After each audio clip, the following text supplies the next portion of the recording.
والتفت الساق بالساق إلى ربك يومئذ المساق. Bismillahirrahmanirrahim. Alhamdulillah hamdan katsiran thayyiban mubarakan fih kama yuhibbu rabbuna wa yardah. Asyhadu an la ilaha illallah wahdahu la syarika lah wa asyhadu anna Muhammadan abduhu wa rasuluh sallallahu alaihi wa ala alihi wa ashabihi wa man tabi'ahum bi ihsanin ila yaumiddin. Amma ba'd. Ikhwanil kiram rahimani wa rahimakumullah. Pertemuan yang lalu kita masih pada muqaddimah yang dibawakan oleh Imam Ibnu Abil Izz Al-Hanafi rahimahullahu ta'ala, yang padanya penjelasan tentang sebab tersesatnya banyak manusia dan ketidakmampuan mereka untuk mengenali kebenaran. Sebab utamanya apa? Hudzaifah.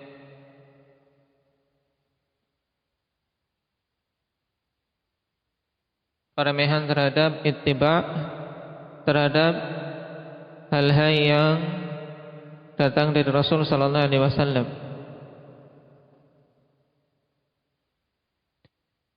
Karena memang siapa saja yang meremehkan dalam ittiba' akan terjauhkan dari al-haq. Juga peremehan dalam memikirkan dalil-dalil dari Al-Quran maupun As-Sunnah, karena pada keduanya sumber hidayah. Man hafidha athar Ibn Abbas radhiyallahu anhuma fi هذه المسألة. أثر ابن عباس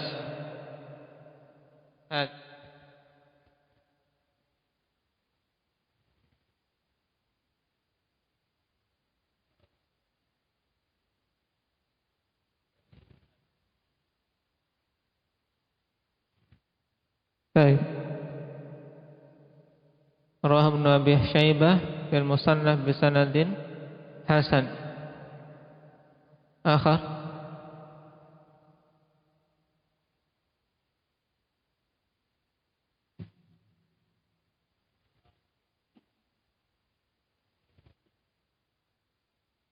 ثم قرأ أي الآية. طيب. ثم قرأ قوله تعالى فإما يأتينكم مني هدى faman ittaba'a hudaya fala yadhillu wa la yashqa. Dari sini, waman a'rada an dzikri fa inna lahu ma'isyatan dhanka. Tayyib. Asar sangat jelas akhwani fillah menunjukkan tentang jaminan Allah Subhanahu wa taala bagi orang-orang yang membaca Al-Qur'an dan beramal dengan apa saja yang ada di dalamnya. Termasuk di antara apa yang ada di dalam Al-Quran adalah wajibnya mengikuti sunnah. Maka Allah jamin untuk tidak tersesat di dunianya dan tidak sengsara di akhiratnya. Nah, di antara para a'immah yang menjelaskan tentang akidah Ahlussunnah wal Jamaah yang kemarin telah dimulai penyebutannya, yaitu Abu Ja'far At-Tahawi rahimahullahu ta'ala. Kita lanjutkan.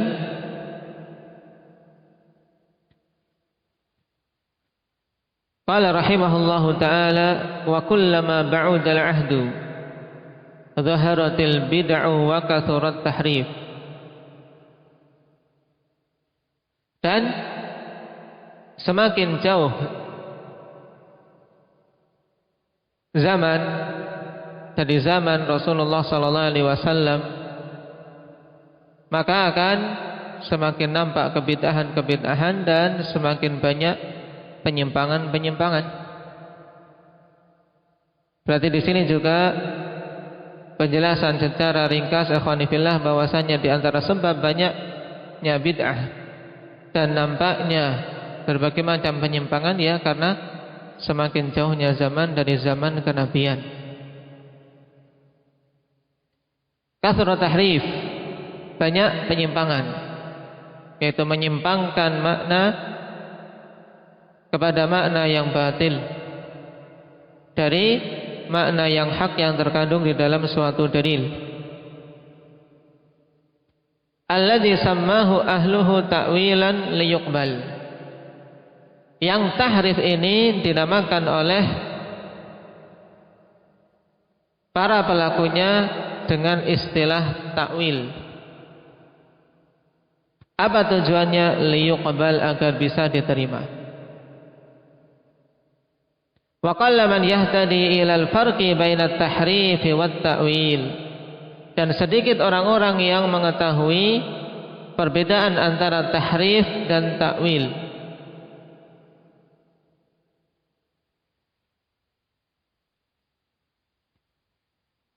إذ قد يسمى صرف الكلام عن ظاهره إلى معنى آخر يحتمله اللفظ في الجملة تأويلا وإن لم يكن ثم قرينة توجب ذلك ومن هنا حصل الفساد. Sebab terkadang dinamakan pemalingan suatu kalam dari zahirnya, yaitu dari makna yang kuat menuju kepada makna yang lain yang masih dimungkinkan oleh lafaz tersebut secara umum, dinamakan takwil. Jadi akhwan, sekarang kita ingin membedakan istilah tahrif dan takwil. Kenapa? Karena memang banyak manusia tidak memahaminya, dan ahlul bidah memanfaatkan sisi ini. Mereka menggunakan istilah takwil untuk Untuk bisa tahrif yang mereka lakukan diterima.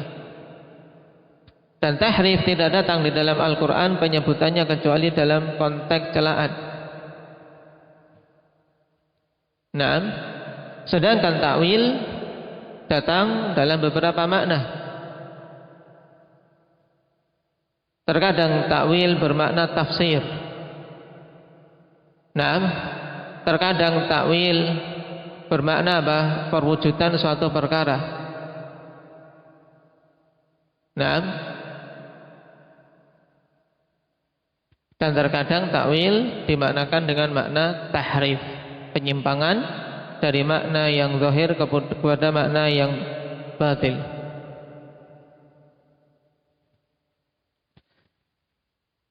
Kalau ilam yakun thamma qarinatun tujibu dzalika wa min huna hasal al-fasad. Jadi terkadang pemalingan makna kepada makna yang lain yang masih dimungkinkan oleh lafaz tersebut dinamakan takwil. Walaupun tidak ada di sana qarinah yang mengharuskan pemalingan makna tersebut. Nah, dari sinilah terjadi kerusakan.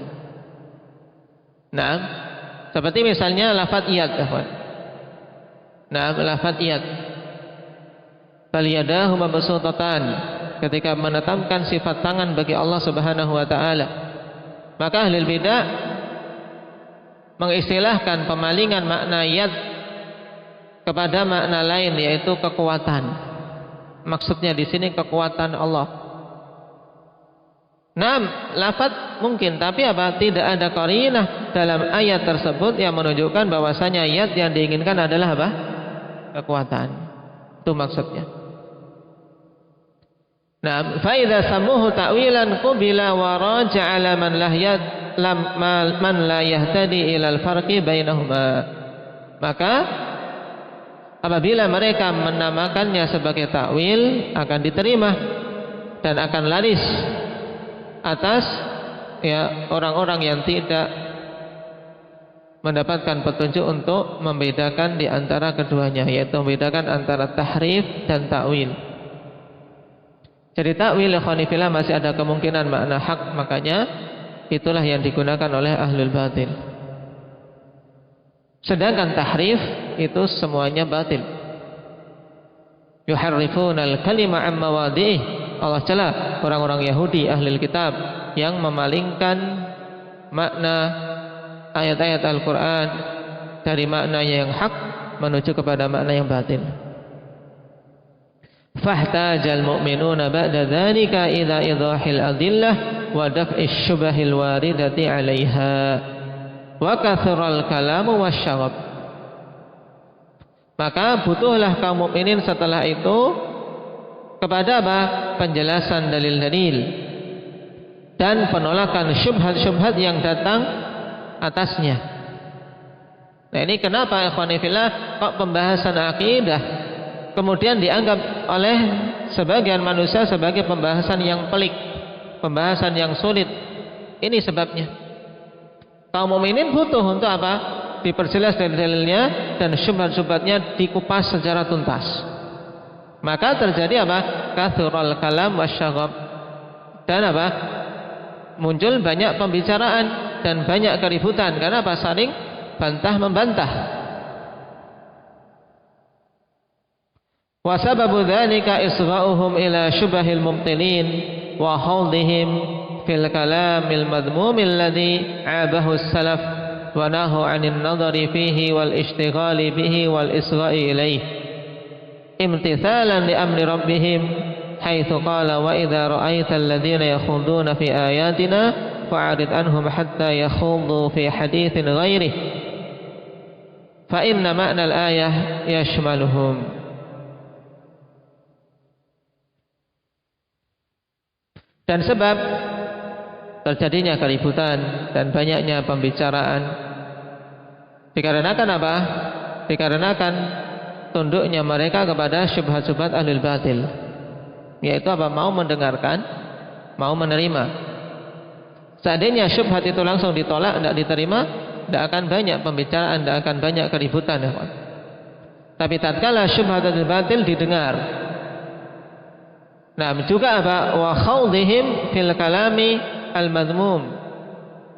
Nah, dan terjunnya mereka dalam pembicaraan-pembicaraan yang dicela oleh para salaf. Terjun dalam ilmu kalam.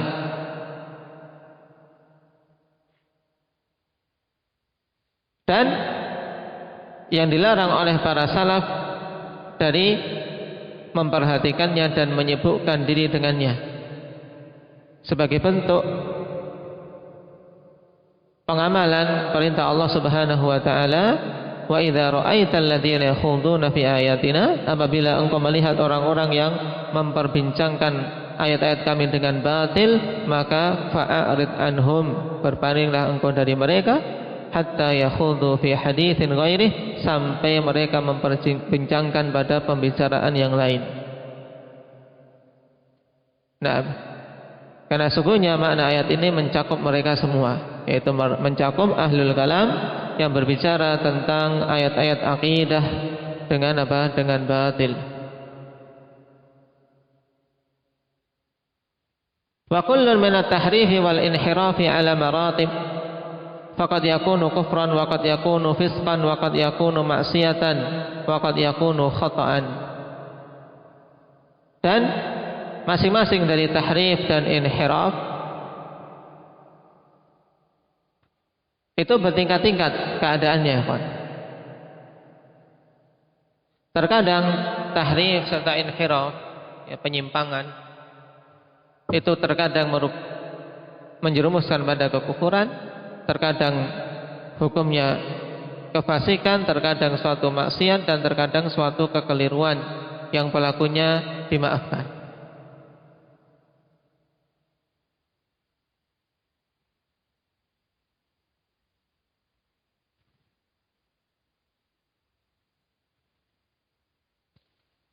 Dan perlu kita ketahui, khonifillah, bahwasanya di sana ada perbedaan antara tahrif dan inhiraf.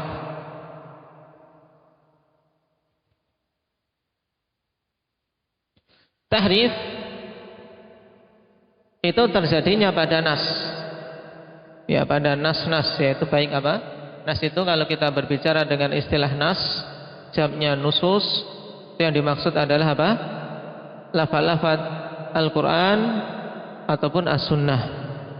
Nah, yang terjadi tahrif padanya ya pada nas-nas tersebut. Sedangkan inhiraf, yang dimaksud dengan inhiraf, penyimpangan pada suluk wal ibadat. Nah, ini perbedaannya. At-tahrif yakunu fin nusus wa amal inhiraf fayakunu fis suluki wal ibadat. Sehingga kita ketika menggunakan istilah tersebut tidak keliru-keliru. Kalau penyimpangan pada suatu dalil, pada suatu nas, namanya apa? Apa namanya, Alif? Tahrif. Kalau menyimpang dalam jalan hidup, menyimpang dalam tata cara beribadah, menyimpang dalam berakidah, ini namanya apa? Khalid, inhiraf. Baik. Dan tingkatan-tingkatan tahrif sekarang, ya, maratibut tahrif salasah. Tingkatan-tingkatan tahrif hukumnya 3, ya. Yang pertama al-kufur, hukumnya kafir. Seperti apa? Tahrif yang dimunculkan oleh Batiniyah, Jahmiyah dan Rafidhah. Ini tahrif yang sifatnya apa? Kufur. Seperti misalnya mereka mentahrif makna kepada makna yang sama sekali tidak ada hubungannya. Seperti yang masyhur apa? Tahrif yang dilakukan oleh orang-orang Batiniyah ataupun Jahmiyah ataupun Rafidhah. Nah, mereka memaknakan Al-Baqarah dengan apa? Aisyah. Nah, orang-orang Rafidhah khanifillah falyadbahu Baqarah, maksudnya apa? Aisyah, tidak ada hubungannya. Nah, ini kufur, kekufuran wal'iyadu billah. Kemudian as-tsaniyah, hukum yang kedua, al-fisq wal maksiyah, hukumnya suatu kefasikan dan kemaksiatan. Kapan itu? Nah, apabila muncul tahrif dari hawa nafsu dan ta'assub, tapi memiliki sisi kebenaran secara bahasa, selama tidak terkandung di dalamnya penetapan kekurangan dan cacat pada hak Allah Subhanahu wa taala. Di mana apabila cacat dan kekurangan itu ditetapkan untuk Allah, maka hukumnya merupakan kekufuran.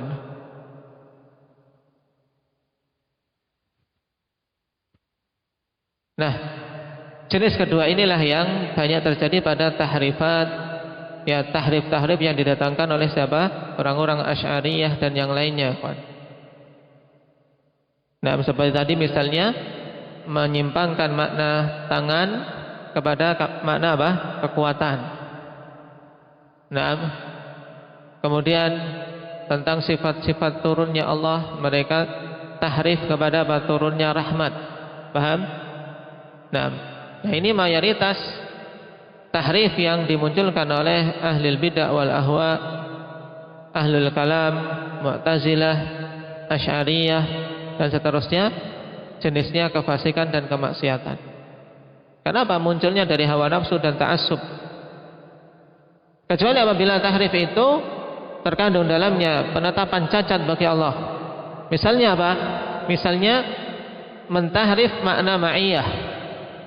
Allah Subhanahu wa taala dalam banyak ayat menetapkan apa? Innallaha ma'as sabirin, misalnya kebersamaan Allah Subhanahu wa taala. Wa huwa ma'akum aina ma kuntum. Mereka tahrif kepada makna apa? Makna ikhtilat wal mumazajah, yaitu apa? Pencampuran dan apa? Nah, penggabungan, yaitu menjadi apa? Tercampur, bersatu antara Allah dan makhluknya. Maka ini tahrif yang mencapai derajat apa? Derajat kufur. Nah, derajat kufur. Jadi bukan kemaksiatan lagi hukumnya, tapi sudah mencapai derajat kufur. Kenapa? Karena terkandung di dalamnya penetapan aib dan cacat. Bagaimana mungkin Al-Khaliq, zat yang maha mulia, maha sempurna, bersatu dengan makhluknya yang penuh dengan kekurangan dan cacat serta celah.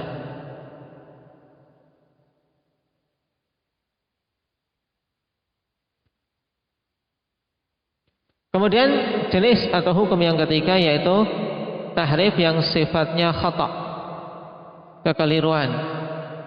Namanya khata' dalam syariat kita ikhwanifillah dimaafkan. Berarti apa? Kekeliruan ini tidak muncul dari hawa nafsu, tapi muncul dari suatu ijtihad dan bagusnya niat. Serta apa? Memiliki sisi kebenaran secara bahasa. Jadi secara bahasa ada sisi kebenarannya. Nah, tahrif jenis yang ketiga ini hukumnya apa? Khata'. Nah, kekeliruan. Contohnya apa ikhwanifillah? Seperti apa? Pentafsiran sebagian salaf yang diriwayatkan dari Mujahid dan Imam Asy-Syafi'i rahimahullahu taala berhubungan dengan ayat yauma yukshafu an saqin. Surat apa ini? Indak Kasya. Yauma yukshafu an saqin wa yud'auna ila sujud. Surat Al-Qalam. Nah, yukshafu an saqin ditafsirkan oleh Imam Mujahid, juga datang dari Syafi'i ikhwan, an shiddah wal qarab.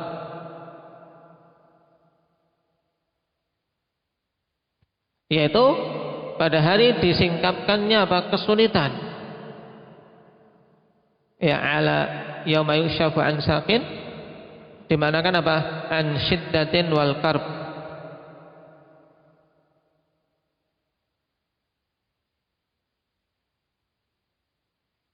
Ini datang dari salaf. Cuman makna ini apa? Benar atau salah? Khata', ikhwan. Makna ini khata'.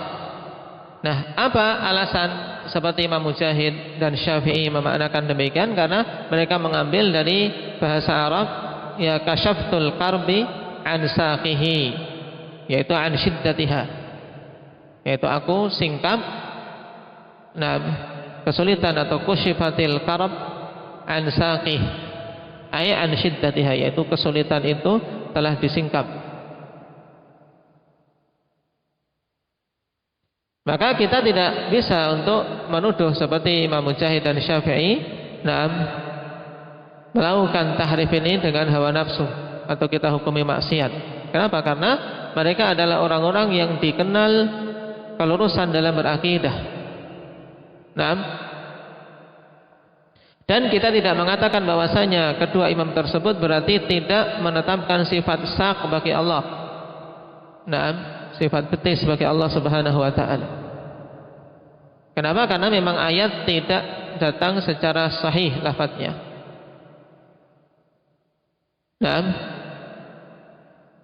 Kenapa? An saqin, ya kan? Tidak ada idhafah. Paham? Ini yauma yukshafu an saqin.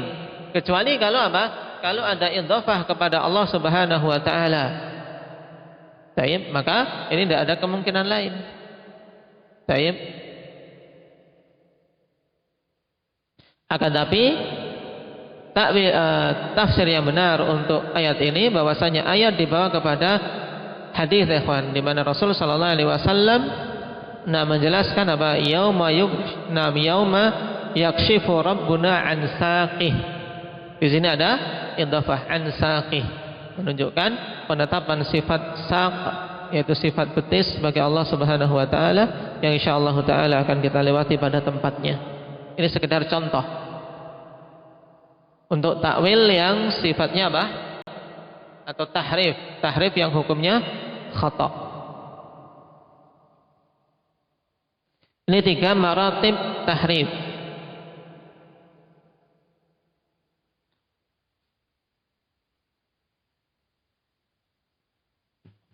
Kemudian maratibul inhiraf, tingkatan-tingkatan inhiraf, itu penyimpangan yang terjadi pada apa ini inhiraf, Iqbal? Pada akidah, jalan hidup, pada ibadah. dinamakan inhiraf. Rajulun munharif, ya, laki-laki yang menyimpang. Maksudnya apa? Menyimpang dalam ibadahnya, dalam akidahnya, atau dalam jalan hidupnya. Tapi tidak boleh kita katakan apa? Pada dalil munharif, ini tidak, keliru. Namanya keliru dalam penerapan istilah. Nah, inhiraf ini tingkatannya ada 4. Yang pertama, kufur. Kapan itu? Idza sarrafa syai'an minal ibadat li ghairillah. Apabila memalingkan sesuatu dari ibadah-ibadah kepada selain Allah. Misalnya salat atau bernazar atau menyembelih untuk selain Allah, maka hukumnya apa ini? Syahrul kufur. Hukumnya kekufuran. Yang kedua, hukumnya fisq, kefasikan. Contohnya apa? Irtikabul manhiyat, yaitu pelanggaran terhadap perkara-perkara yang dilarang. Ini inhiraf, seorang yang bermaksiat berarti apa? Munharif, tapi apa? Dihukumi fasik. Wa in taf'alu fa innahu fusuqum bikum. Jika kalian melakukan hal-hal yang dilarang, maka apa? Itu merupakan kefasikan untuk kalian. Hukum yang ketiga, maksiyah. Seperti apa? Tarkul ma'murat, meninggalkan hal-hal yang diperintah. Di sini dibedakan, kalau kefasikan adalah melanggar larangan, kalau maksiyah adalah apa? Meninggalkan perintah.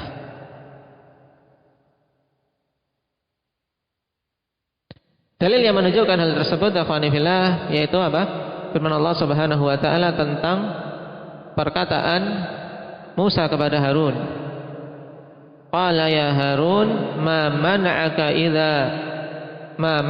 idh ra'aitahum dallu alla tattabi'ani afa asaita amri. Di sini afa asaita amri.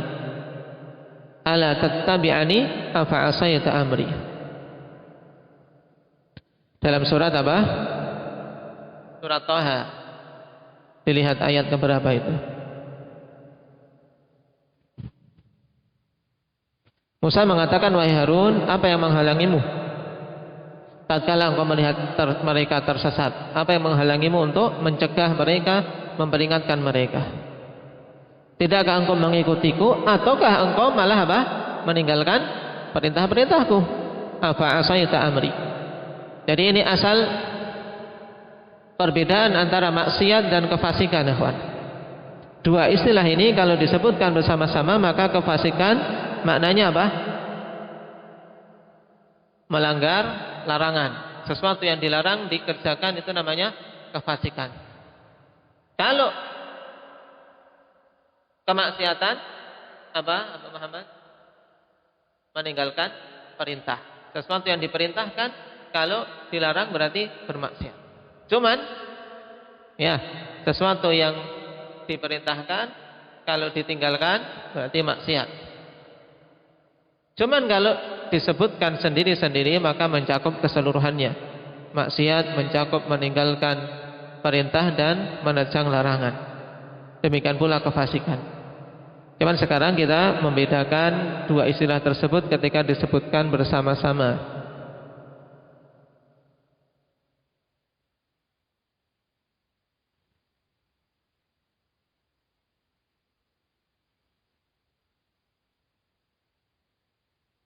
Walaupun ikhwanifillah, perbedaan ini, dhabit tersebut, pada beberapa kondisi,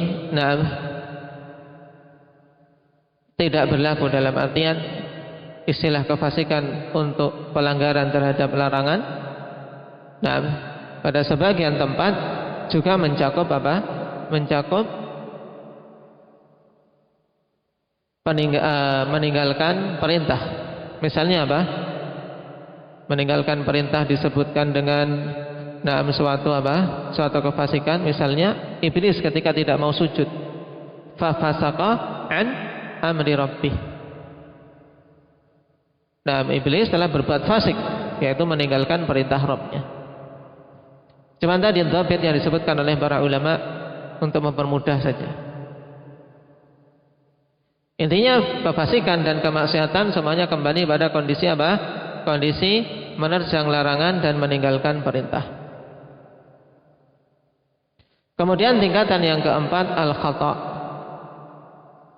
Kekeliruan apabila muncul an jahlin wa nisyan, muncul dari suatu kejahilan dan kelupaan.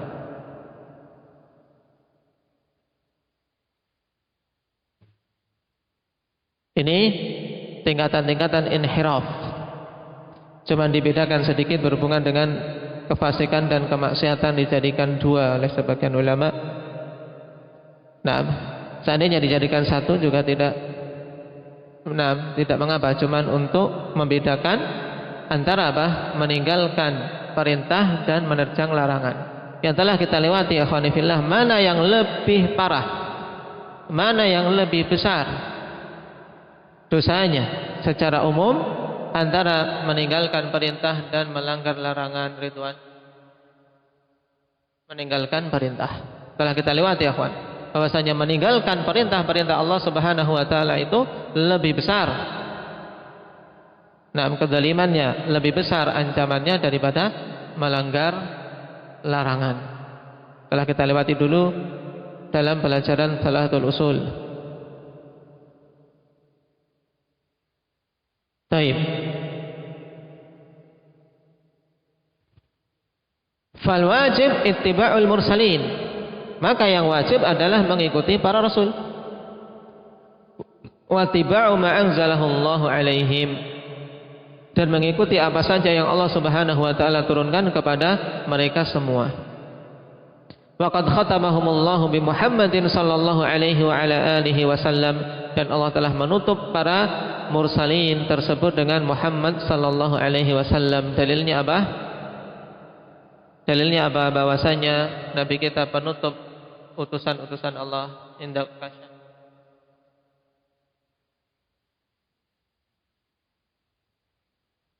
Maka Muhammadun aba ahadim min rijalikum walakin Rasulullah wa khataman nabiyyin. Na'am. Faja'alahu akhiral anbiya, sehingga Allah jadikan beliau akhir dari para nabi.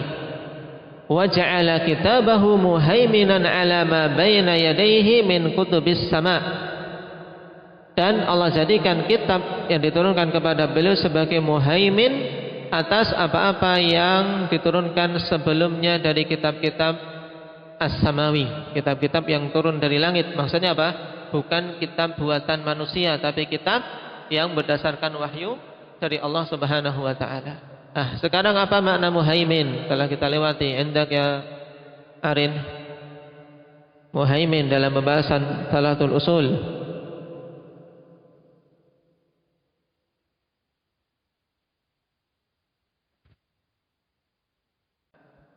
Tayyib, asy-syahid wal hakim, sebagai saksi dan sebagai hakim atas kitab-kitab sebelumnya. Sehingga apa? Al-Quran itu menjadi apa? Marja', ya, rujukan. Kenapa kan? Dan sebagai apa? Nasikh terhadap apa saja yang sebelumnya dari hukum-hukum. Wa anzala alaihi al-kitab wal hikmah, dan Allah Subhanahu wa taala turunkan kepada beliau al-kitab wal hikmah. Wal hikmah yang dimaksud apa di sini? Indah Hudzaifah, as-sunnah. Asal dari siapa kemarin? Bahwasanya al-hikmah yang dimaksud adalah as-sunnah. Qatadah. Qala Qatadah innal hikmah hiya sunnah. Hikmah adalah sunnah maknanya.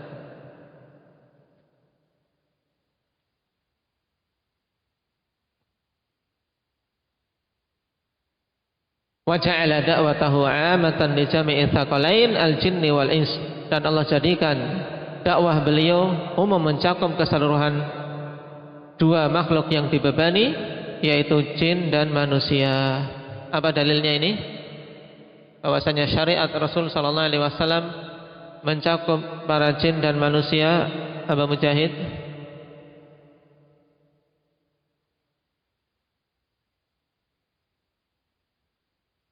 Jawabannya apa? Nah, dalam ayat wa ma arsalnaka illa kafatan linnas. Tidaklah kami utus engkau kecuali kepada keseluruhan annas. Annas mencakup jin dan manusia. Dan lebih tegas lagi dalam hadis, "Na'am wa ursiltu na'am ilal khalqi kaffah." Dan aku diutus kepada khalq secara keseluruhan, yaitu pada jin dan manusia. Baqiyatan ila yaumil qiyamah, yang syariat beliau tetap sampai hari kiamat, tidak akan dihapus lagi. Naam, wa anqata'at bihi hujjatul ibad 'ala Allah, dan terputus dengannya alasan hamba-hamba atas Allah Subhanahu wa taala. Yaitu apa? Dengan diutusnya nabi, maka alasan semua hamba-hamba Allah kelak ikhwani fillah di hari kiamat sudah terputus, tidak ada lagi alasan belum diutus rasul. Paham maksudnya? Maksud waqta'at bihi hujjatul ibad 'ala Allah, yaitu terputus alasan, terputus hujjah hamba-hamba Allah atas Allah Subhanahu wa taala. Mereka tidak bisa beralasan lagi bahwasanya belum datang kepada kami rasul. Ma ja'ana min nadhir. Naam. Tayyib. Tidak ada lagi alasan-alasan seperti ini.